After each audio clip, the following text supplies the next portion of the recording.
At Thanksgiving dinner, my sister stood up and announced that the family had voted, and I was no longer a part of it.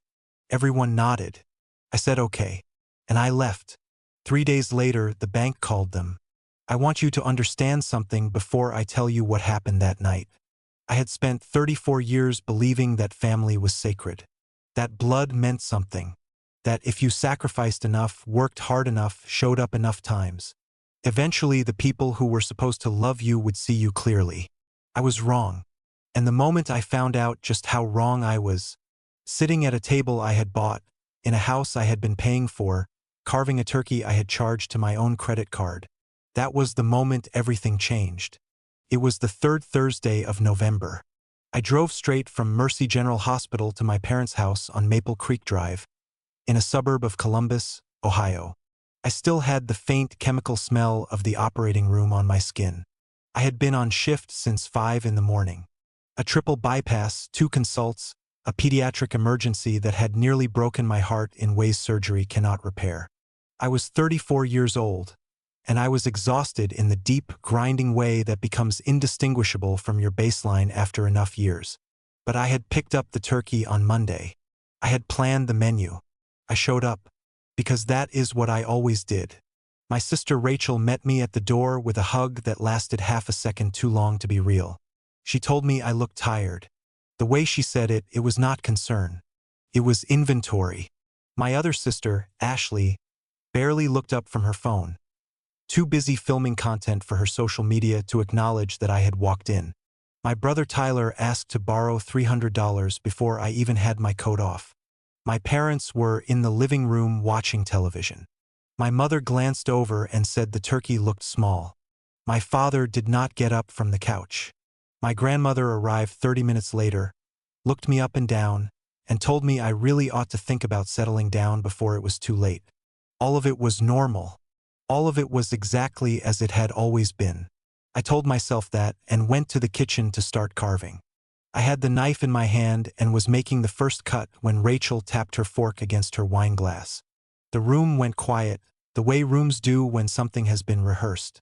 She was standing at the head of the table, and when she spoke, she was looking directly at me. She said the family had something to discuss. She said they had taken a vote the previous week. She said the result was unanimous. She said I was no longer part of this family. I set the carving knife down slowly. I looked at my mother. She was nodding. I looked at my father. He was nodding. Tyler was staring at the tablecloth. Ashley had her phone up, and I realized she was recording this. My grandmother folded her napkin neatly and murmured that it was for the best. I asked if they had actually held a vote to remove me from the family. My father said yes, unanimous, and that I had never really fit in. Different values, different priorities. My mother said I was always working, never came to family events. I reminded her I had missed 3 dinners in 5 years. Rachel said I skipped Ashley's gender reveal. I told them I was performing emergency surgery on an 8-year-old boy with a cardiac malformation. My mother crossed her arms and said that was exactly the point. That I thought I was better than them with my doctor job and my fancy hospital. That they were simple people. That I did not belong there. Tyler finally spoke. He said I never helped with family expenses. That Rachel needed money for her kids. That Ashley was trying to start a business. That I just hoarded everything for myself. I told them quietly that I had paid for my father's bypass surgery, $42,000 that his insurance had refused to cover. I told them I had been paying the mortgage on that house for 8 years. My father cut me off. He said that was my decision. That nobody forced me. Rachel stood up again, like a director calling the end of a scene. She told me to pack my things from my old room, not to contact them anymore, that they would tell people I had moved away for work. My grandmother nodded slowly and said the family name stayed with the real family. I looked at each of them one more time. These were the people I had loved, supported, bled for. I said okay. I put the carving fork on the table, picked up my coat from the back of my chair, and I walked out. My mother called after me that I could not just leave, that I needed to finish carving the turkey. I did not look back. I opened the front door, stepped into the November cold, and walked to my car. The air hit me like a wall. I got in, closed the door, and sat there in the dark for a long moment. Then I made 3 phone calls that would change everything. The first call was to the bank. I told the woman who answered that I needed to discuss the mortgage I had been paying on a property, and that I wanted to look into my options. She pulled up the account. There was a pause on her end, the kind that comes before unexpected news, and she told me she was looking at the record, and that the property at 114 Birchwood Court, Columbus, Ohio, was registered solely in my name. That I was the only person on the mortgage. That I had been the sole payer for 8 years, with no co-borrowers and no additional beneficiaries listed. I sat with that for a moment. 8 years. 96 monthly payments. Just under $240,000. All from my account, all in my name. A house I had been paying for since the year I finished my residency. A house my family lived in. A house they had just voted to expel me from, as though it belonged to them. I thanked the woman and told her I would call back in the morning to discuss next steps. I hung up and looked at my reflection in the windshield. A woman with her hair still pinned back from a 12-hour shift. Dark circles she had stopped trying to conceal. An expression she did not recognize as her own. It was not grief. It was not rage. It was something harder and cleaner than either of those things. It was clarity. For 34 years, I had operated on the belief that family was a debt you paid, with gratitude, with presence, with sacrifice, and eventually that debt was honored. 2 hours ago, my family voted to remove me from their lives while I stood at the table carving the turkey I had bought. They called it unanimous. They said I never fit in. They said it in a house whose mortgage was in my name, sitting on furniture I had purchased, eating a meal I had planned and paid for. And my sister had been filming it. I picked up my phone and called the second number. My attorney, Robert Hale, had been my lawyer for 6 years. He had drawn up every document when I purchased the house. He had sat across from me in his office on a Tuesday afternoon and told me, specifically and clearly, that I should not add my parents as beneficiaries on the mortgage, that I should not list them in any ownership capacity, that family relationships did not substitute for legal protection. I had told him that was unnecessary, that these were my parents, that trust was natural. He had written down his recommendation, and I had overridden it. His assistant answered and told me he was at a family dinner. I asked her to tell him it was Dr. Natalie Cross, that it was about the Birchwood property, and that he would understand. He was on the line in under a minute. He asked what happened. I told him he had been right. About everything. I told him I needed him to prepare eviction documents for the residents of 114 Birchwood Court. All of them. My parents, my siblings, everyone in that house. He did not ask why. He said to come to his office at 8 in the morning and bring the original documents. I told him I would be there. The third call was to my best friend, Christine. We had known each other since residency. She was in pediatrics at the same hospital, and she had told me more times than I could count that I gave my family too much. She answered on the second ring and asked if I was not supposed to be at Thanksgiving dinner. I asked if I could stay at her place that night. She said of course and asked what happened. I told her my family voted to expel me. There was a silence, 3 full seconds, and then she said to come over and she would leave the door unlocked. I drove to her apartment across town. 40 minutes through empty holiday streets. I used that time to replay the evening in my mind, not with emotion, but with precision. The way I reviewed a case. The hug at the door that was 2 seconds short of genuine.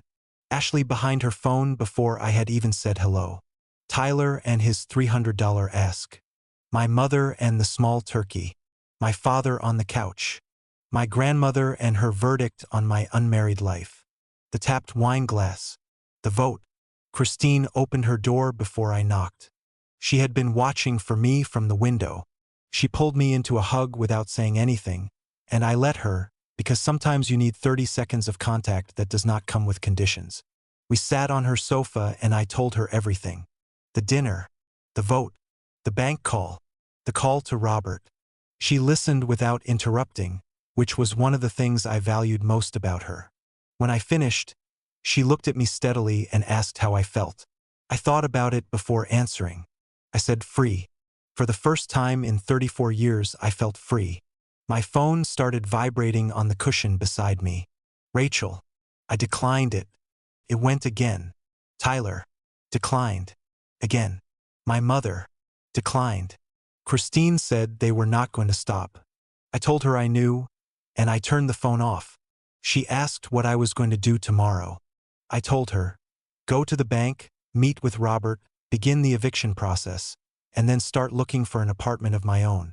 Something small. Just for me. That night I slept on her sofa. I did not dream. For the first time in longer than I could remember, my mind was completely silent.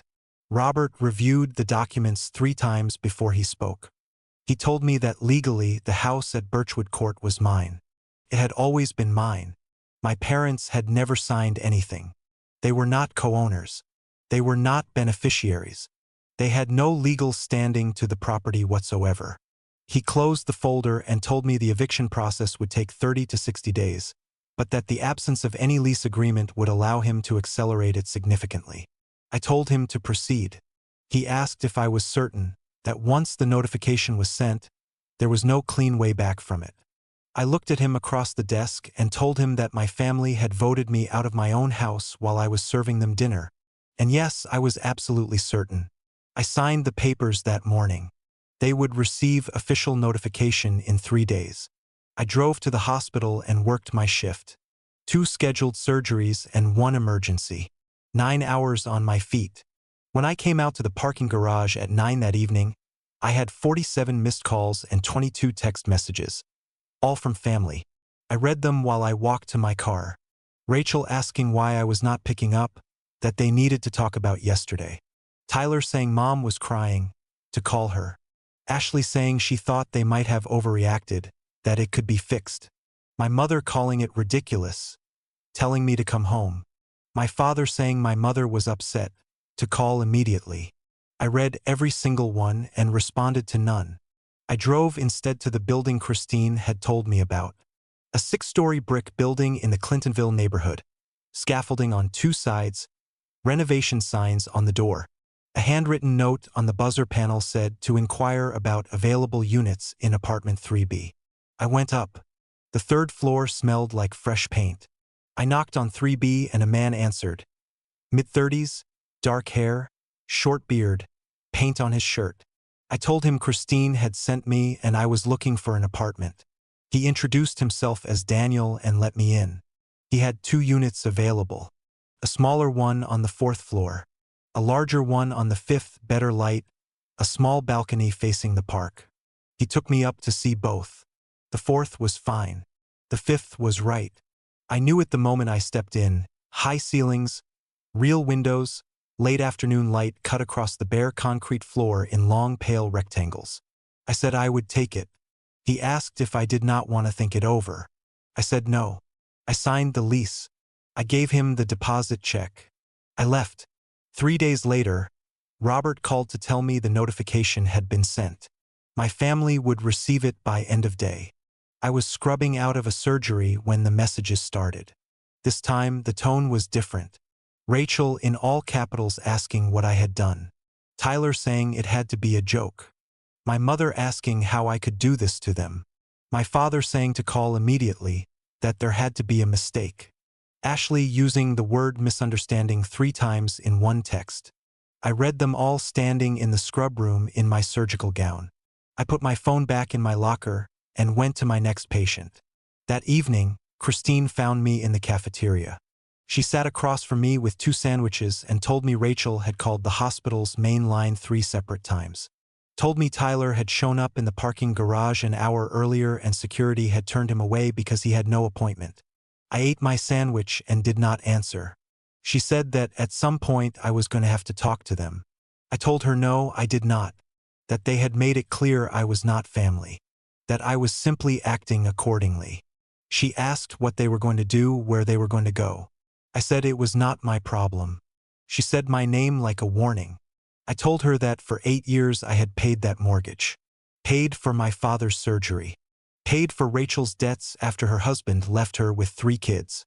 Financed Ashley's failed candle business. lent Tyler money he never once returned. I told her they repaid all of that by holding a vote. I left the sandwich wrapper on the table and walked out. That night, coming off a double shift, I found Rachel waiting beside my car. She said we needed to talk. I said no. She said I could not throw the family out of their home. I said it was my home, it had always been my home, and they were living there because I had allowed it. She said our parents had nowhere to go. I told her they should have thought about that before the vote. She stepped in front of me when I reached for the door handle. She admitted the vote was stupid. She said I could not destroy the family over a stupid mistake. I looked at her and said I was not destroying anything. I said they had made clear I was a stranger to them, and I was simply behaving like one. I moved her out of the way, got in the car, and drove. A week passed. Then Ashley came to the hospital. She did not yell. She did not beg. She sat quietly in the waiting room for 3 hours and asked the front desk to let me know she would wait until I was done. I finished my shift, went down to the cafeteria, and gave her 5 minutes. She put a manila folder on the table. She said it was the reason the vote had happened, and she wanted me to see it before she could change her mind about showing me. The folder contained bank statements. 3 years of them. Transfer records showing monthly payments from my parents' account to Rachel. Amounts ranging from $800 to $2,000 per transfer. Ashley explained that Rachel had been telling our parents I had stopped contributing to the household 3 years ago, that I had refused to keep paying the mortgage, that they needed to cover costs because I was withholding support. My parents had believed her. They had spent their retirement savings filling a gap that did not exist, covering expenses that were being paid on time every single month from my account. She pulled out another sheet, a screenshot of a group text thread I had never been included in. In it, Rachel told my mother I had said I was done contributing. My mother asked who would cover the mortgage. Rachel said she could manage it if everyone chipped in. The thread showed my parents agreeing to send her money every month for the better part of 3 years. Rachel had built an entire parallel story in which I was the villain, and she was the martyr holding the family together. And my family had believed it because it was easier than asking me directly. $73,000. That was how much my parents had transferred to Rachel across those 36 months.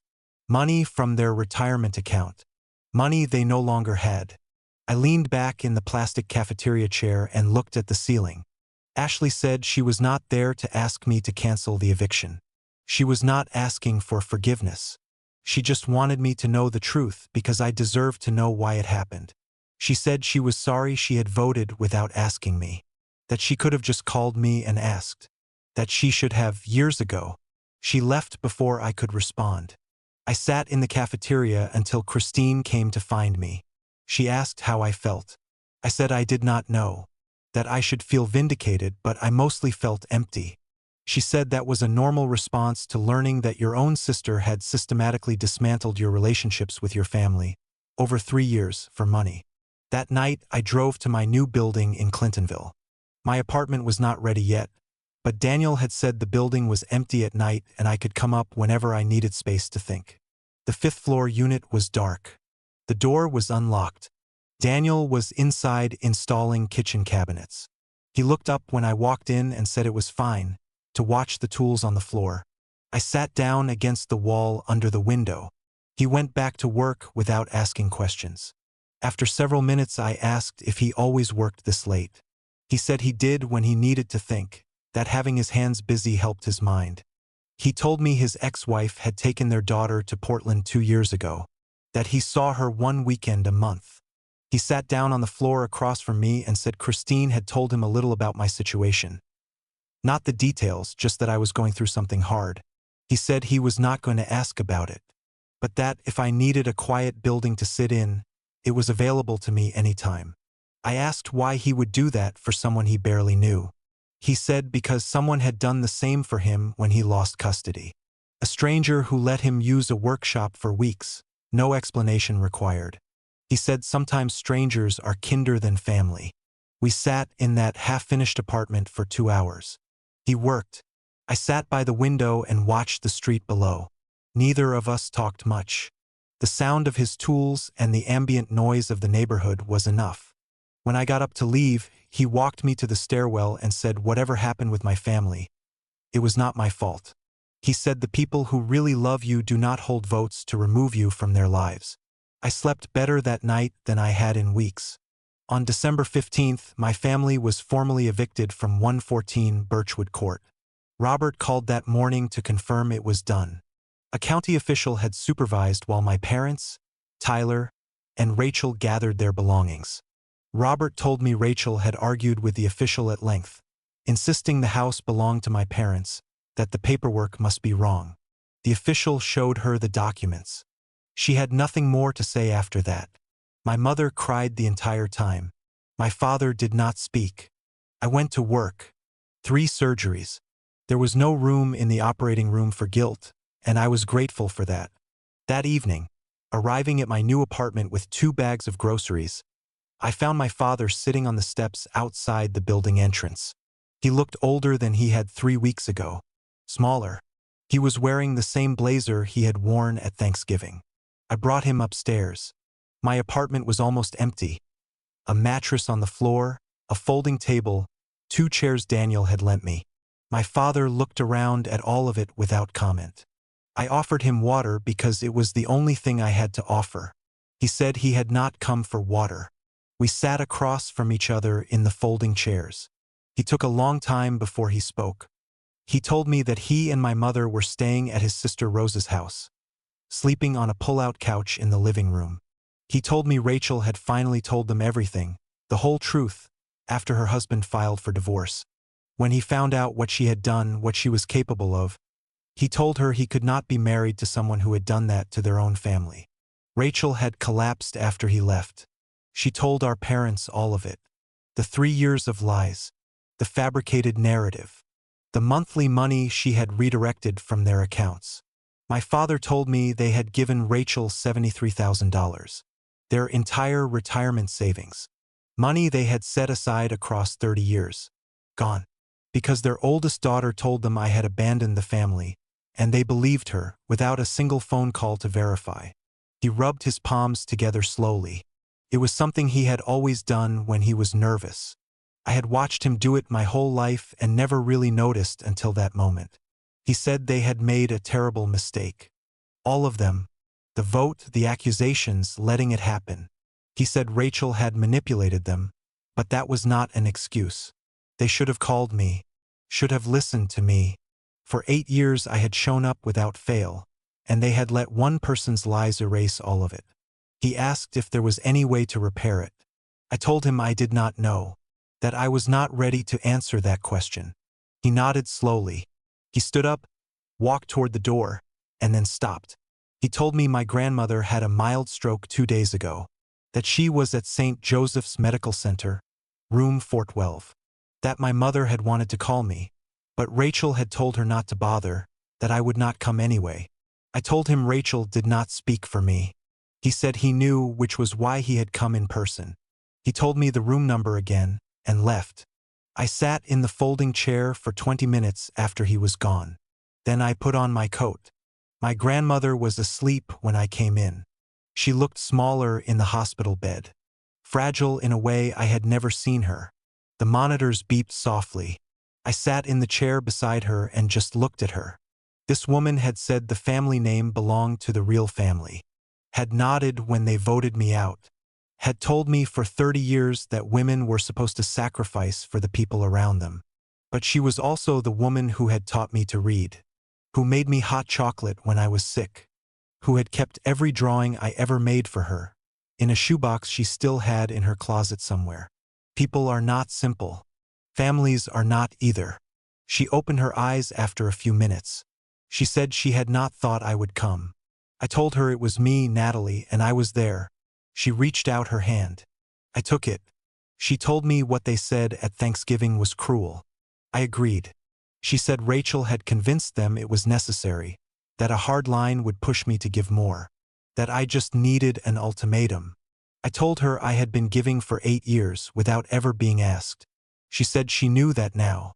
She was not asking for forgiveness, just asking that I not forget them entirely. that they had made terrible errors, but they loved me. I did not answer. I stayed until she fell back asleep. In the hospital parking garage, I found Tyler waiting by my car. He asked if he could apologize without making excuses. I told him to go ahead. He said he voted because Rachel told him it was the only way I would change, and he had believed her because it was easier than thinking for himself. He said it had always been like that for him, always following whoever was loudest. He told me he had started therapy a week ago, that losing the house had made him see how much of his life he had spent not being responsible for anything. He said he was not asking me to forgive him anytime soon. He just wanted me to know he was trying. He left without asking for anything. Daniel was outside the building when I got home. He asked if everything was okay. I told him my grandmother had a stroke.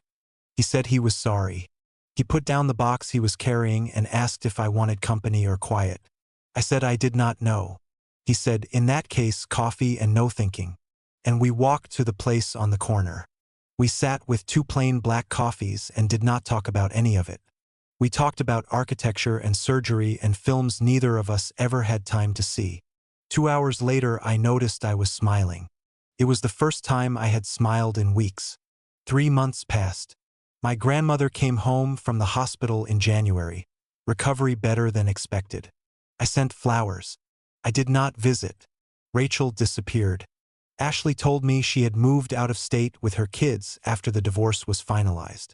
She did not leave a forwarding address. She did not call anyone to say goodbye.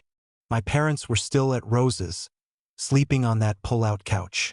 My father called me once a week. Short calls, no requests, just asking how I was doing.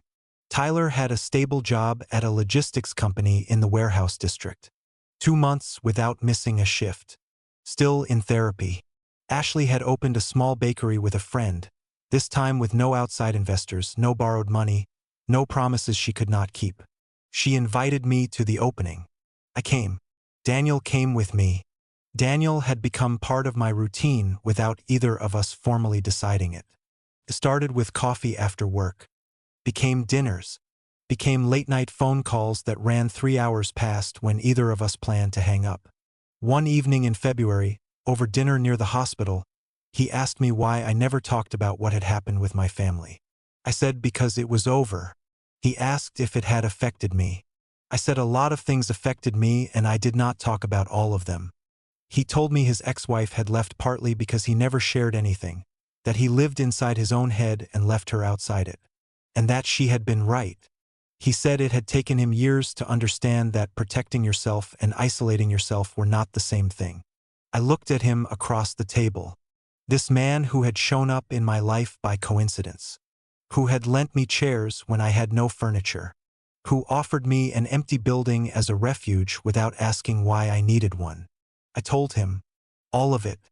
The dinner, the wine glass, the vote, what my mother said, what my father nodded at, walking out into the November cold. The bank call and what I found out.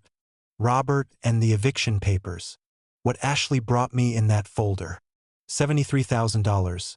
Drained from my parents' retirement by a sister who had spent 3 years constructing a version of me that my family found easier to believe than the truth. Daniel listened without interrupting.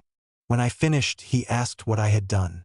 I told him I removed them from my house, because legally it had always been my house. He asked if I regretted it. I thought about it seriously before answering. I said I only regretted how long it had taken me to set any limits at all. He put his hand on the table. I put mine in it. He kissed me for the first time that night, outside the building entrance under the yellow hallway light. No music, no fanfare. Just his mouth and mine, and the feeling that something correct was finally happening. In March, my mother called me directly, not through my father. Her own voice, her own number. She asked if she could meet me in person. I agreed to a coffee shop on Broad Street, neutral ground. She arrived on time.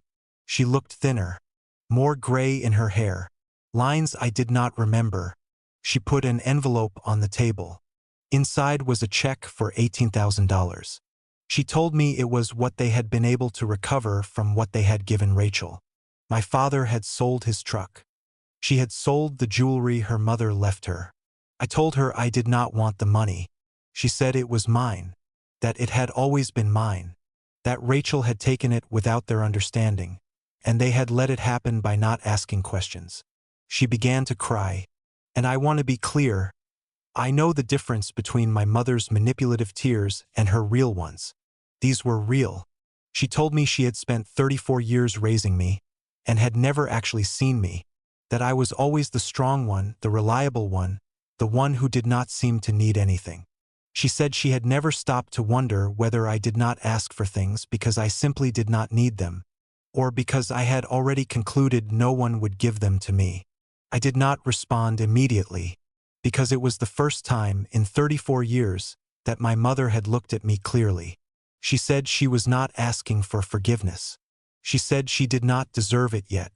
She said she was sorry she had failed me as a mother. I took the check. I told her I was going to donate it to a shelter that served women experiencing homelessness. She said that was my decision. I said yes. It was. We sat quietly for a moment. She asked if there was any possibility of something new between us. Not what we were before, but something. I told her maybe. With time, with clear limits, without Rachel in the middle of everything. She said Rachel was gone, and none of them knew where. I said that was probably for the best. She mentioned my father's 65th birthday was coming up in April. A small dinner at Aunt Rose's. Just the family that remained. She said I was welcome if I wanted to come. I told her I would think about it. She said that was all she was asking. She left. In April, I went to my father's birthday. I arrived at 7. Rose's house was small and warm. My parents were there, Tyler with his girlfriend Carmen, Ashley on her own with good news about the bakery, Aunt Rosa. No one else. I brought a bottle of wine. I did not cook anything. The evening was quiet. No accusations, no performances, no undercurrent of resentment looking for a place to land. When I got up to leave, my father walked me to the car. He said thank you for coming. I said thank you for the invitation. He said if things continued like this, I would keep coming. I said yes. He smiled. It was the first time I had seen him smile in months. I drove home. Daniel was at my apartment. He asked how it went. I said well. Strangely, genuinely well. He asked if I felt different. I said I felt free. A year after the dinner at Thanksgiving, Daniel asked me to marry him. It was a Sunday morning. He was making scrambled eggs at my kitchen counter. He said, without turning around, that I should marry him. I asked if he was serious. He turned off the burner, sat down across from me, and told me he had wanted to ask for 6 months but had waited, because he knew the previous year had been hard, and he did not want to add pressure to it. I looked at him, this man who had come into my life at its lowest point, and asked nothing of it except to be present in it. I said yes, without a pause, without qualification. Yes. The eggs went cold. We did not care. The wedding was in June. 30 people in Christine's backyard. I invited my parents, Tyler and Ashley. I did not invite my grandmother. I did not invite Rachel. Christine was my maid of honor. Daniel's daughter Lily, who was 8 years old, was our flower girl. From the first afternoon she met me, she had decided I was going to be her favorite person. The ceremony was short, simple vows, no long speeches. When we were pronounced married, I looked around that yard. Christine crying, my parents smiling, Tyler clapping, Ashley with her phone out taking photos, and Lily throwing the last of her flower petals because she had run out of patience waiting for the right moment. This was my family, not the one I was born into, the one I had chosen to keep. At the reception, my father found me while Daniel talked to his friends. He told me he was proud of me, not just for the wedding, for how I had handled everything, for giving them another chance when they had not earned it. I said everyone deserves a second chance when they have done the work to earn one. My mother came to me with red eyes and told me Rachel had called that morning, wanting to know where the wedding was, wanting to come. My mother told her she was not welcome, that if she showed up, they would have her escorted out. My mother looked at me and said she knew she should have protected me from Rachel years earlier, that she had chosen the path of least resistance for too long. She said that was over. I had not expected that from her. Not that day. Maybe not ever. I said thank you. She said not to thank her. She said it was the very least she could do. Rachel did not appear. I do not know if she tried. It did not matter. At the end of the night, when the guests had gone and it was just Daniel, Lily, and me on a bench in Christine's garden, Daniel asked what I was thinking. I told him that a year ago my family voted to remove me from their lives over a Thanksgiving dinner. And tonight I had gotten married surrounded by people who genuinely loved me. He said the life did not change on its own. He said I changed. I was the one who walked out. I was the one who picked up the phone. I was the one who signed the papers and started over. Lily stirred in his arms, half awake, and asked if we were officially a family now. I told her yes, we were. She said good, because she wanted to learn how to perform surgery. Daniel and I both laughed. I told her she should finish elementary school first. She said fine, but after that it was a deal. That night, after I had tucked Lily in and Daniel and I sat on the balcony with 2 glasses of wine, he asked if I was happy. I said yes. Completely. Almost. I told him there were still hard days. Days when I thought about Rachel and what she had done and how long she had been doing it. Days when I asked myself if I could have done anything differently. He asked what I did on those days. I said I reminded myself that it was not my fault. That I had done what I could with what I had. That I deserved the life I was living. He said that was right. I believed him. A year before, my family had voted me out of my own home while I stood at the table carving the turkey I had bought. Now I had a husband who chose me every single day. A stepdaughter who wanted to grow up to be a surgeon. A best friend who had never once let me down. Parents who were learning, slowly and imperfectly, what it meant to see me. Siblings who were earning their way back. And a home that was mine, built with my work, my money, my decisions, and now shared freely with the people who had proved they deserved to be in it. The city lights spread out below the balcony. Daniel held my hand. Lily was asleep in the next room. I had built this, not in spite of what happened, but because of it. Because the night my family voted me out, I finally stopped waiting for them to recognize what I was worth. And I started showing them. The vote was unanimous. So was mine.